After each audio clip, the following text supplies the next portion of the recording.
சீனாவின் மாபெரும் டெரகோட்டா இராணுவம் கண்டுபிடிக்கப்பட்ட சம்பவம் மனித வரலாற்றிலேயே மிக எதிர்பாராத மற்றும் வியப்பூட்டும் ஒரு நிகழ்வாகும். 1974ஆம் ஆண்டு மார்ச் மாதம் சீனாவின் சான்சி மாகாணத்தில் உள்ள ஒரு சிறிய கிராமத்தில் கடுமையான வறட்சி நிலவியது. அப்போது யாங் ஜிங்ஃபா என்ற விவசாயியும் அவரது சகோதரர்களும் சேர்ந்து தங்களது மாதுளை தோட்டத்தில் தண்ணீருக்காக ஒரு புதிய கிணற்றை தோண்டத் தொடங்கினர். அவர்கள் சுமார் 15 அடி ஆழம் தோண்டிய போது மண்ணுக்குள் ஒரு கடினமான பொருள் தட்டுப்பட்டது.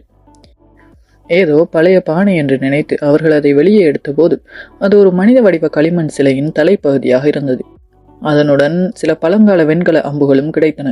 கிராம மக்கள் அதை ஏதோ அமானுஷ்ய சக்தி என்று பயந்த போதிலும் யாங் ஜிங்ஃபா அதை தொல்பொருள் அதிகாரிகளிடம் ஒப்படைத்தார்.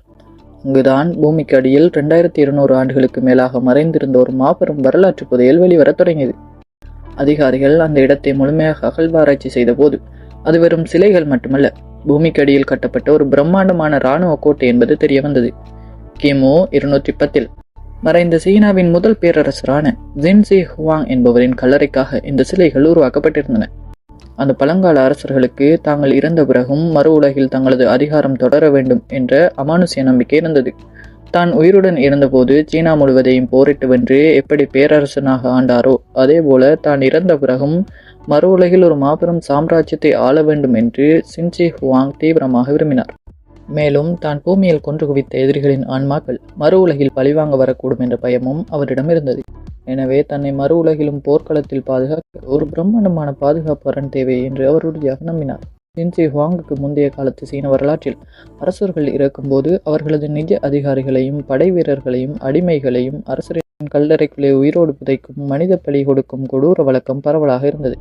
ஆனால் சின்சி ஹுவாங் சீனா முழுவதையும் ஒருங்கிணைத்து மாபெரும் பேரரசை உருவாக்கியவர் என்பதால் தனது சிறந்த போர் திறமை வாய்ந்த நிஜ இராணுவ வீரர்களை இப்படி உயிரோடு புதைத்தால் நாட்டின் மனித வளமும் இராணுவ பலமும் முற்றிலும் அழிந்துவிடும் என்பதை உணர்ந்தார். அதே சமயம் மறு உலகிற்கான இராணுவமும் தேவைப்பட்டதால் அதற்கு ஒரு புத்திசாலித்தனமான மாற்றாக நிஜ மனிதர்களுக்கு பதிலாக அச்சு அசலாக அவர்களை போன்றே தோற்றமளிக்கும் களிமண் சிலைகளை செய்து புதைக்க அவர் உத்தரவிட்டார்.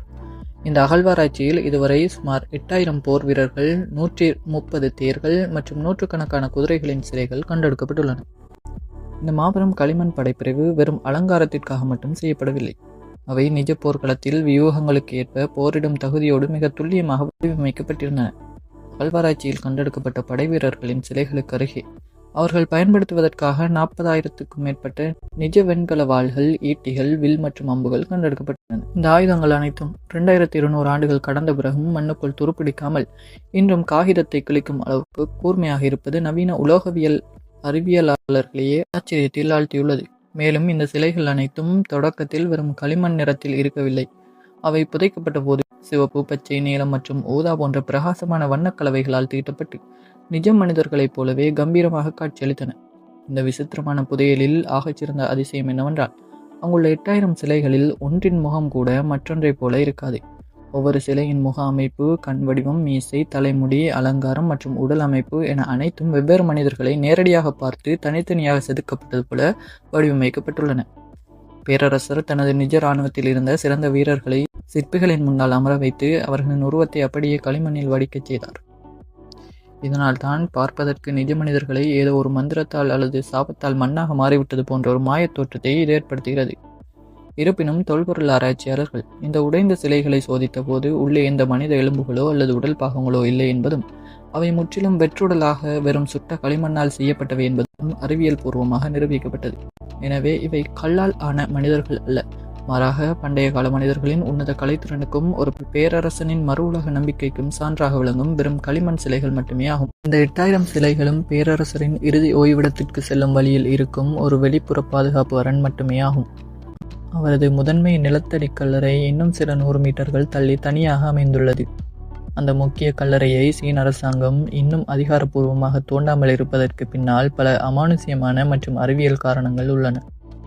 பழங்கால வரலாற்று ஆவணங்களின்படி பேராசை பிடித்து கல்லறையை திருட வருபவர்களை கொல்லுவதற்காக தானியங்கி முறையில் அம்பு எய்யும் நூற்றுக்கணக்கான மரணப்பொறிகள் உள்ளே வைக்கப்பட்டுள்ளதாகவும் மாபெரும் பாதரச ஆறுகள் ஓடவிடப்பட்டுள்ளதாகவும் கூறப்படுகின்றது.